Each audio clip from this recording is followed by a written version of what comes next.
Энэ залуу бол дээрэмчин. Бүр Норвегийн түүхэн өмнө нь гарч байгаагүй хэргийг хийсэн дээрэмчин. Тэгэхээр залуугийн нэрийг Дэвид Тоска гэдэг бөгөөд тэрээр ахлах сургуульд байхаас л дээрэм тонолын тухай судалж стратегийн талаар мэдлэгтэй болсон нэгэн.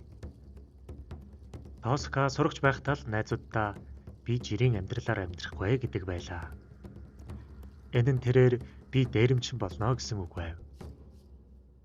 Тоска 16 наснда хэсэг бүлэг дээрэмчтэй танилцж 18 наснда дээрмийн бүлгэнд элсэв. Тус бүлгэмдээ Тоска өөрийн биеэр дээрэм тонол хийх бус харин ард нь төлөвлөж зохион байгуулдаг нэгэн болов. Ийхүү тэрээр жижиг том цагдаад бүртгэлтэй бүртгэлгүй маш олон дээрмийн хэрэгүүдийг хийдэг бөгөөд дурд бол 2000 он эмний худалдааны бөөний төвийг дээрэмдсэн хэрэг. 2001 он Union банкны хадгаламжийн хайрцгийг тонсон хэрэг. 2003 он Бостон Норжийн шуудангийн төвийг дээрэмдсэн хэрэг. Мөн үүнээс гадна цагдаад бүртгэлгүй олон хэрэгүүдийг хийжээ. Тоска хэдийгээр их хэмжээний дээрмийн хэрэгүүдийг зохион байгуулсан боловч хамтрагчид нь цагдаад баригдах, дээрм нь тэр чигтээ амжилтгүй болох тохиолдлууд ихээр гарч байв. Тус дээрмүүдээ хийхдээ Тоска бусад маф бүлэгмүүдээс их хэмжээний мөнгө зээлж санхүүжилтээ босгодог байлаа. Ихэнх дээрмүүд нь бүтлгүйдсэн тул тэрээр мафийнханд их хэмжээний өрөнд ордог. Ийхүү Тоскагийн амьдрал яригдах болсон бөгөөд энэ үед л түүнд нэгэн санаа төрдөг. Маш том хэмжээний дээрмийн хэргийг хийж, дээрмийн ертөнцөөс алга болох, бүх өрөөнд дарах, үлдсэн насандаа дахиж дээрэм хийхгүй амьдрах тийм том хэмжээний дээрмийг хийх санаа төрдгөө. Ийхүү тэрээр их хэмжээний мөнгө цуглардаг газруудыг судалж эхэлнэ. Урт хугацааны судалгааны эцэст 56 сая Норвеги крон агуулдаг Нокосын банкыг онилдог. Тус банк нь түүнийг төлөвлөгөөгөө зохиоход байршлын хувьд төгс тохирч байлаа.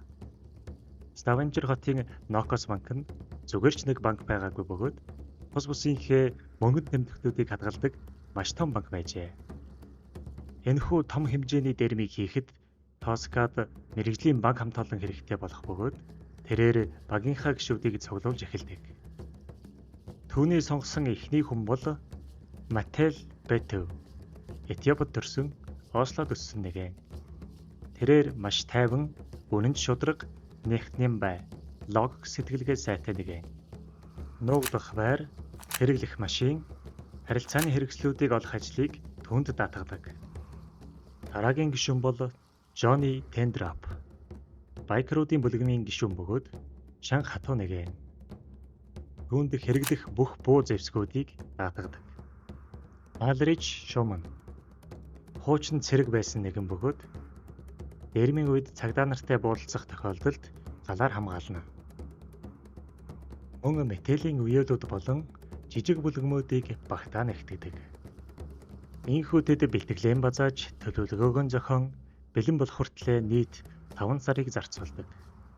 Урт хугацаанд нарийн төлөвсний эцэст дээрэм хийх цаг нь ирлээ.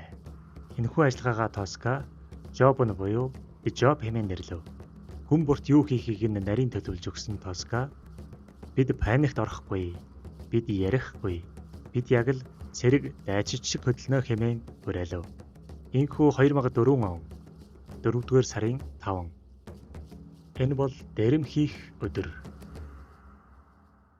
Ставенжер хотод урдийн л адил тайван амгалан өглөө эхэлдэг бөгөөд энэ үед дээрэмчид хулгайлсан ачааны машинуудаа цагдаагийн байгууллагын өмнөх зам мөн Нокос макруу чиглэсэн хотын бүхий л замуудыг хааж тавиад дэлбэлж орхив. Энэ үед цагдаа нар яг юу болоод байгааг ойлгохгүй байсан боловч ямар нэг юм буруугаар иргэснийг мэдэж байлаа. Тэгтэл нөгөө талд Нокос банкны үүдэнд цэрэг цагдаагийн дүрмд хувцастай олон залуучууд эргэлдэж эхлэв. Банкны ажилчид цагдаагийн ямар нэгэн ажиллагаа явагдаж байна хэмээн боддог боловч гэнэтэл банкны цонхыг лантугаар зохиж эхэлнэ. Энэ үед л юу болоод байгааг ойлгосон ажилчид аюулын дохиог ажилуулж цагдаа руу залгадаг. Төд удалгүй зэвсгэлсэн дээрэмчид банкнд нэвтрэн бүгдийг удирдлагатаа авдаг. Ийхүү мөнгийг шууд алин машиндаа ачиж эхэлдэг. Цагдаагийн төв дэрэн болж буй талаар мэдээллийг хүлээн авч бүхэл боломжит цагдаа нараа явуулдаг бөгөөд нийт 15 машин цагдаа нарыг илгээдэг. Гэвч дээрэмчид Нокос банк руу чиглэсэн бүхэл замуудыг хаасны улмаас цагдаа нар гацаж орхино. Харин хэргийн газрын ойролцоо байсан 2 цагдаа дуудлагыг хүлээн авч Нокос банкнд очиж чаддаг. Тэднийг очих үед бэлтгэлтэй байсан дээрэмчид гал нээж цагдаа болон дээрэмчдийн хооронд буудалцаан эхэлдэг. Харамсалтай нь буудалцааны үед Арнес Сегив хэмээгч цагдаа суманд өртөн хүн чархдаж амьсгал хураадаг.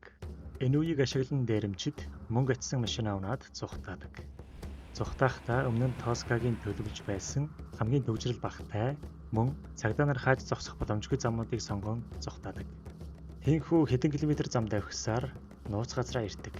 Тус газраа унаж ирсэн машинуудаа шатааж хулгайлж өмнө нь бэлдсэн машинууд руу хуваагдаж суудаг. Тэгээд тал тийшээ тарцгаан хулгайд бүртгэлгүй машинууд руу сууцгаадаг. Энэхүү машинууд нь тэднийг Ставенжер хотоос ямар нэгэн асуудалгүй гаргахад туслах машинууд байлаа. Ставенжер хотыг орхисон дээрэмчид нийтийн байр хувийн хауснуудаар нуугдцгаав. Зарим нь бүр Норвегиос хүртэл гарчээ.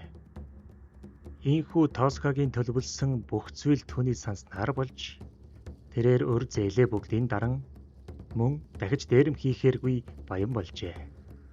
Гэвч цагдаа нар яг л Шерлок Холмс шиг ажиллацгааж хэргийн газруудыг шалган ашиглагдсан машинуудын дотроос дээрэмчдийн хурууны хээ, үсний хилтерхий, дээлийн хэсэг, сум зэргийг олж DNA тестэнд оруулахад өмнө нь хэрэг хийж байсан хэрэгтнүүдийн DNA-тэй тохирч байлаа. Ийхүү нэг нэгээр нь барьсаар Жобн ажиллагаанд оролцсон бүх дээрэмчдийг баривчилж чаддаг. Баривчилгааг Дани, Швед, Испани, Интерполтой хамтарч явуулдаг бөгөөд Тоскаг Спанд байхад нь барьж авдаг. Ийхүү 2005 онд шүүх хурал болж Мастермайнд Дэвид Тоска 18 жил, цагдаа хөнөөсөн Метел Бетөв 16 жил, харин бусд нь 4-өөс 16 жилийн ялыг тус авдаг. Нийт 57.4 сая крон дээрэмдүүлснээс цагдаа нар 20 сая кроныг л зан олж чаджээ. Энэ хөвчлөгтэй хамт байсан та бүхэндээ баярлалаа. Илүү сонирхолтой гэмт хэргийн тайлбарын талаар сонсохыг хүсвэл манай сувгуудад нэгдээрэй. Мөн биднийг дэмжих, хамтарч ажиллахыг хүсвэл дараагийн бичлэгээр иргэн уулзлаа. Түр баяртай.